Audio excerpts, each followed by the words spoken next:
مگر میری نہیں بلکہ تیری مرضی پوری ہو۔ اس نے اس کی مرضی کو پورا کیا، اور جب وہ پکڑا گیا بڑی خوشی کے ساتھ اس نے گرفتاری دی اور ان سے کہا کہ جیسا تم سے ہوتا ہے وہ کرو۔ حالانکہ وہ جانتا تھا کہ یہ بہت ہی زیادہ اذیت دیں گے، تکلیف دیں گے، اس کو سب کچھ معلوم، مگر پھر بھی یسوع نے ان تمام چیزوں کی فکر کیے بنا اپنے آپ کو ان کے حوالہ کر دیا، اور اس میں اس تپتی راہوں پر صلیب اٹھائے ہوئے چل رہا ہے، گر رہا ہے، پیاسا ہے، تکلیف برداشت کر رہا ہے، لان تان برداشت کر رہا ہے، کوڑے اس کو مارے جا رہے ہیں، طرح طرح کے لوگ اس کے منہ پر تھوک رہے ہیں۔ کیوں؟ تاکہ ہم آزاد ہو سکیں۔ آج جب ہم خداوند کے گھر میں آتے ہیں یا دعا کے لیے ہم بیٹھتے ہیں تو ہمارا فوکس جو ہمارا مائنڈ ہوتا ہے وہ اپنی گھڑیوں پر ہوتا ہے، سوچ رہا ہوتا ہے انسان کہ میں نے کتنی دیر دعا کر لی ہے۔ پہلے تو وہ دعا پر بیٹھے گا نہیں، اگر جب وہ بیٹھ بھی جاتا ہے تو اس کے مائنڈ میں ایک ہی بات چل رہی ہوتی ہے، اس کے دماغ میں کہ کتنا ٹائم ہوا ہے، آدھا گھنٹہ ہو گیا، 15 منٹ ہو گئے، گھنٹہ ہو گیا۔ وہ کسی نہ کسی طرح سے وہ اپنی جان کو چھڑواتا ہے، مگر یسوع نے یہ تمام اذیتیں برداشت کرتے ہوئے جب اس کو صلیب پر دیا گیا اور وہ 3 گھنٹے تک تڑپتا رہا، اس نے اس وقت یہ نہیں کہا کہ اب آپ مجھے رہائی دیں، اس نے کہا دیکھتا ہوں کہ اس اذیت کی کتنی گہرائی ہے، اور اس نے اس گہرائی کو ناپ لیا، اور آخر کار جب اس کو ناپ لیا تو اس نے کہا کہ اے باپ میں اپنی روح تیرے ہاتھوں میں سونپتا ہوں۔ آج جب ہمیں دعا کے لیے کہا جاتا ہے تو ہم سب سے پہلے یہ سوچتے ہیں کہ میں نے کتنا ٹائم دعا کر لیا۔ اس میں ایک بہت بڑا بھید ہے، کچھ لوگ دعا پر بیٹھ جاتے ہیں، ان کا مائنڈ، ان کا فوکس ٹائم کی طرف ہوتا ہے، مگر ان کو الفاظ ملتے جاتے الفاظ، اب وہ اپنے دل میں سوچ رہا ہوتا ہے کہ اب ختم کرتا ہوں پھر سے نئے الفاظ آ جاتا ہے، اب ختم کرتا ہوں پھر سے نئے الفاظ آ جاتا ہے۔ عزیزو اس بات پر ذرا غور کریں، جس انسان کو نئے الفاظ ملنے لگ جاتے ہیں تو اس کا مطلب ہے کہ خدا آپ سے ہم کلام ہو رہا ہے، ہاللیلویا، وہ آپ سے بات کر رہا ہے۔ خدا سے ہم کلام ہونے کے لیے اپنی مخلصی کو ظاہر کریں، اپنے آپ کو تیار کریں۔ جب ہم خدا سے ہم کلام ہوتے ہیں تو خداوند ہمیں الفاظ دیتا ہے تاکہ تم میرے ساتھ بات کر سکے۔ ہم بہت سارے ایسے لوگ کیا کرتے ہیں، جب چرچ ختم ہوتا ہے تو فوری طور پر جب خادمین نے آخری برکت دے دی اٹھ کر بھاگ جاتے ہیں، چلے جاتے ہیں، مگر اس وقت خدا دیکھ رہا ہوتا ہے کہ اس نے اپنی باتیں تو سنا دی، جب میری باری آئی اٹھ کے چلا گیا، کیونکہ وہ خداوند خلوت میں بات کرتا ہے۔ جب جو شخص آخری برکات کے بعد اس جگہ پر اس مذبح پر بیٹھ کر دعا کرتا ہے، اس وقت خدا سے اس کا رابطہ ہو جاتا ہے۔ اس نے کہا کہ تو نے اپنی تمام باتیں میرے سامنے رکھ دی، اپنی ضروریات کو میرے سامنے رکھ دیا ہے، لیکن جب وہ ضروریات کے بارے میں نے تجھے سمجھانا تھا، میں نے تجھے دینا تھا، اس وقت اٹھ کے چلا گیا، پھر باہر جا کے کہتا ہے میری ضرورتیں بھی پوری ہو گئی۔ خداوند کہتا ہے کہ جب میں تجھے دینے لگتا ہوں تو اٹھ کے چلا جاتا ہے، جب میں تیرے ساتھ بات کرنے لگتا ہوں تو اٹھ کے چلا جاتا ہے۔ یہ ایک انسانی فطرت ہے کہ وہ اپنا سب کچھ بتا کے اسی وقت سب کو بیان کر کے وہ وہاں سے چلا جاتا ہے، اپنی ذمہ داری پوری کر دی، لیکن اس ذمہ داری کا جو پھل ہے وہ تو لے کر جانا چاہیے کہ نہیں؟ جانا چاہیے نا۔ تو ہمیں جس مذبح پر بیٹھ کر ہم دعا کر رہے ہوتے ہیں نا، وہ مذبح مخصوص ہو جاتا ہے، مخصوص کر اگر آپ اپنی چارپائی پر یا بیڈ پر بیٹھ کے دعا کر رہے ہیں تو اسی بیڈ پر ہی اپنی مناجات رکھیں اور اسی سے ہی برکت آپ وصول کر سکتے ہیں۔ اگر آپ کہیں گے میں بیڈ پر دعا کر رہا ہوں، اس کے بعد اٹھ کر صوفے پر چلا جاؤ، خدا وہاں پر بھی سنے گا، خدا سنے گا تو صحیح، لیکن خدا نے جو بلیسنگ بھیجی وہ اس جگہ پر بھیج رہا ہے، اس کا کنیکشن اس جگہ پر ہے۔ آپ یہاں سے اٹھ کے اس جگہ پر چلے جائیں گے۔ اگر آپ ہم کسی الیکٹریکل چیز کو اگر ایک سوئچ میں لگا رہے ہیں تو وہ اگر ہم سوئچ میں لگائیں گے تو اس کا کنیکشن ہو جائے گا، اگر وہاں سے اتار کے ٹیلی فون کے سوئچ میں لگا رہے ہیں تو کنیکشن نہیں ہو پائے گا۔ اسی طرح سے خداوند جہاں پر آپ کو نئے الفاظ دے رہا ہے، مطلب یہ ہے کہ اسی جگہ پر خداوند آپ کے ساتھ ہم کلام ہو رہا ہے۔ اس نے اپنی جگہ کو مخصوص کر لیا ہے، اس نے اس جگہ کو بنا لیا ہے، اسی جگہ پر بیٹھ کر چاہے 1 منٹ 10 منٹ 1 گھنٹہ جتنے بھی ٹائم اگر آپ کو وقت بر وقت نئے الفاظ مل رہے ہیں تو آپ کو ان الفاظوں کو دہراتے رہنا چاہیے۔ کیوں؟ کیونکہ اس وقت خداوند آپ کے ساتھ ہم کلام ہو رہا ہے۔ اگر آپ کا کسی چیز کا نقصان ہو رہا ہے تو اس نقصان کو اپنے ذہن سے نکال دیں، کیونکہ پطرس فرماتا ہے اپنے خط میں کہ اس نے کہا کہ اپنی تمام فکریں مجھ پر ڈال دے کیونکہ مجھے تیری فکر ہے۔ آپ اپنی تمام فکروں کو چھوڑ دیں اور اس پر اپنی فکروں کو ڈال دیں، اور وہ دیکھیے گا کہ پھر آپ کی ان تمام چیزوں کو کس طرح سے ریوائز کرتا ہے، کس طرح سے آپ کی ان چیزوں کو آگے لے کر چل رہا ہے۔ ہاللیلویا۔ ہم دیکھتے ہیں کہ خداوند سے ہم نے کس طرح سے ماننا ہے۔ ایلیا کے بارے میں کون کون جانتا ہے؟ الیاس کے بارے میں، الیاس کون کون جانتا ہے؟ ایلیا کون تھا؟ کون تھا؟ ایلیا خدا کا نبی تھا جس کا نام الیاس بھی ہے، اور ایلیا اور الیاس ایک ہی لفظ ہے۔ یہ نبی تھا خدا کا، اور یہ اتنا بڑا خدا کے قریب تر شخص تھا کہ بڑا سخت مزاج کا تھا، اور کبھی بھی اپنی بات سے پھرتا نہیں تھا، اور کبھی بھی بات میں نرمی پیدا نہیں کرتا تھا۔ اس کا مطلب یہ ہرگز نہیں غصے میں رہتا تھا، نہیں، یہ برائی کو پسند نہیں کرتا۔ ویسے تو سارے جتنے بھی نبی وہ برائی کو پسند نہیں کرتے، لیکن یہ کچھ الگ قسم کا نبی تھا۔ خداوند اس کے ساتھ جب ہم کلام ہوتا تھا تو وہ اس کو بتایا کرتا تھا کہ کیا کرنا ہے، کیا نہیں۔ اس کی سوچ سب سے الگ ہوتی ہے، دنیا سے جو وہاں پر رہنے والے لوگ تھے ان سے الگ تھے۔ آج ہم اپنی زندگیوں پر غور کریں گے اور اس بات کو دیکھیں گے کہ اس خدا کے بندہ نے کس طرح سے اپنے آپ کو منوایا آگے لے کر، تاکہ جو اس وقت چل رہا ہے، جو ملکوں کے حالات ہیں، ان میں ہمیں مضبوط رہنا چاہیے۔ جب تک کہ ہم مضبوط نہیں ہوں گے تب تک ہم فائٹ نہیں کر سکتے، لڑ نہیں سکتے، جنگ نہیں کر سکتے۔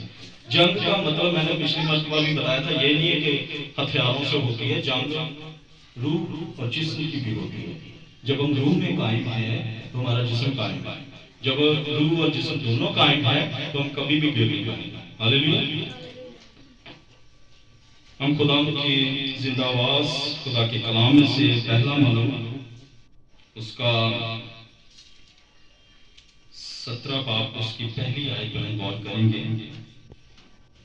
تب الیاس تشبی نے جو جلاد کے باشندوں میں سے تھا اہیاب سے کہا، زندہ خداوند اسرائیل کے خدا کی قسم جس کے سامنے میں کھڑا ہوں کہ ان 3 برسوں میں نہ اوس پڑے گی نہ بارش ہوگی، مگر جب تک میں نہ کہوں۔ اور خداوند نے اس سے ہم کلام ہو کر کہا، یہاں سے روانہ ہو اور مشرق کو چل، اور کریت کے نالے کے پاس جو اردن کے سامنے ہے جا چھپ، اور تو نالے سے پانی پیے گا، اور میں نے کووں کو حکم دیا ہے کہ تجھے وہاں خوراک دے۔ خدا کا کلام پڑھا اور سنا چاہا ہم سب کے لیے باعث برکت ہو۔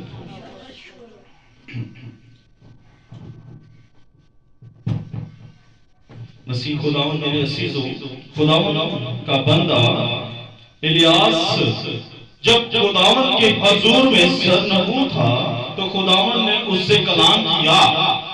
جب الیاس اہیاب بادشاہ کے پاس جا چکا اور اس نے کہا کہ آج سے 3 برس تک اس ملک میں اکال رہے گا، نہ بارش ہوگی نہ اوس پڑے گی جب تک کہ میں نہ کہوں۔ اس نے اس بات کو جب بادشاہ پر ظاہر کیا تو اس وقت بادشاہ نے اس بات پر غور نہیں کیا، مگر خداوند اپنے بندوں کے لیے ضروریات کو کس طرح سے پورا کرتا ہے۔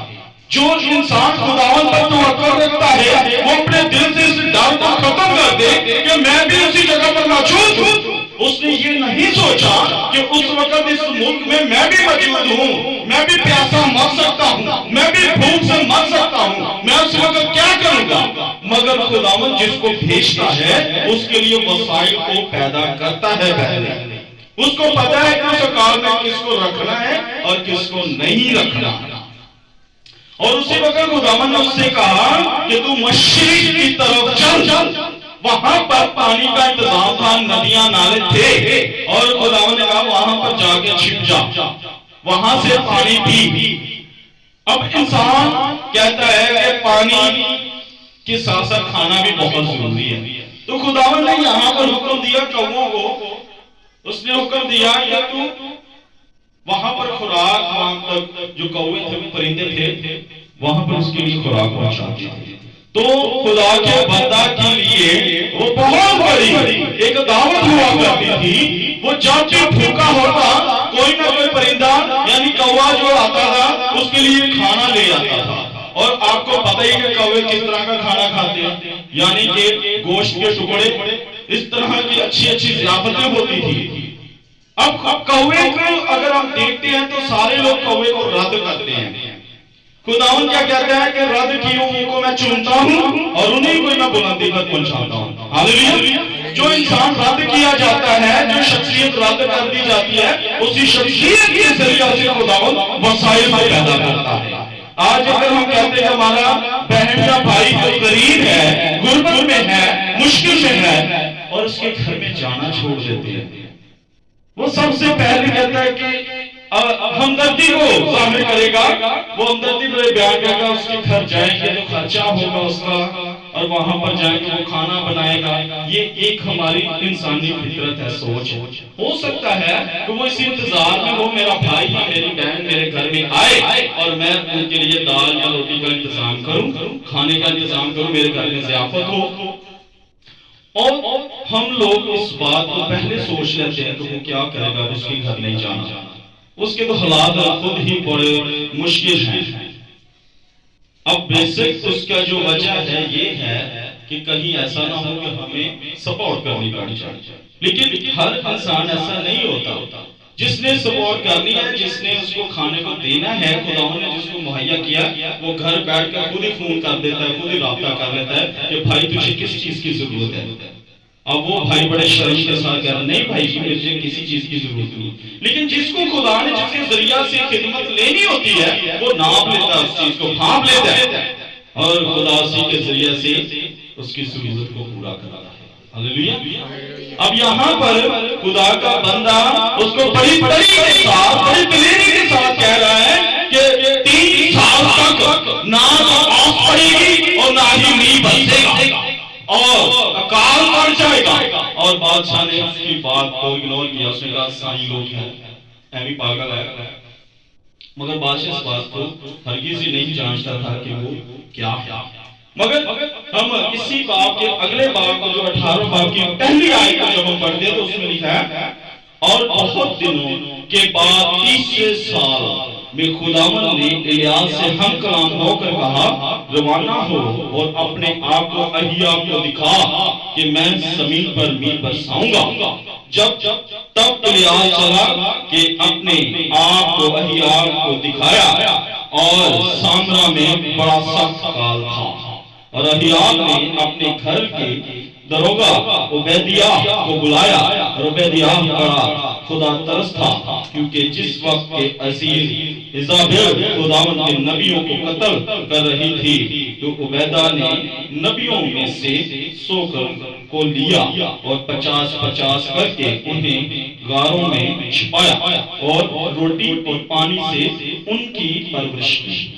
اب اس کلام کی اس آیت کو ذرا ہم دیکھتے ہیں، وہاں پر ایلیا کے لیے کوے کوے جو تھے وہ کھانا پہنچا رہے تھے، اور یہاں پر عبیدیہ جو تھا وہ خدا پرست شخص تھا، اور اس نے کیا کیا، شاہی خانوں میں سے جو لوگ خدا کو مانتے تھے ان کو 50 کی ٹولیوں میں غاروں کے اندر، پہاڑوں کے اندر چھپائے رکھا تھا، اور شاہی خانوں میں سے ان کو کھانا پہنچاتا تھا، اور اس وقت وہ کھا کر سیر ہو گئے۔ لیکن جب ہم دیکھتے اگلی آیت میں وہ بیان کرتا ہے، جب اسی بات کے 22 آیت کو دیکھتے ہیں، تب الیاس نے لوگوں سے کہا کہ اس وقت ہی میں اکیلا خدا ان کا نبی باقی ہے۔ اس وقت الیاس نے کہا، اب جب اس نے الیاس کے اوپر اپنا یہ کلام ظاہر کر دیا کہ اب می برسے گا، اب اکال ٹوٹ جائے گا، تو اس وقت الیاس جو تھا اس کی باتوں پر غور کرنے لگ گیا، کیونکہ پہلے جب اس نے غور نہیں کیا تھا اس وقت وہ 3 سال کے قحط میں پھنس چکا تھا۔ اب یہاں پر دیکھتے ہیں کہ لوگ اپنی جگہ کو چھوڑ کے دوسرے معبودوں کے پاس جب جاتے ہیں، اور جو دوسرے معبود ہیں وہ کبھی بھی نہ تو کھانے کو دے سکتے ہیں، نہ پینے کو دے سکتے ہیں، نہ پہننے کو، نہ شفا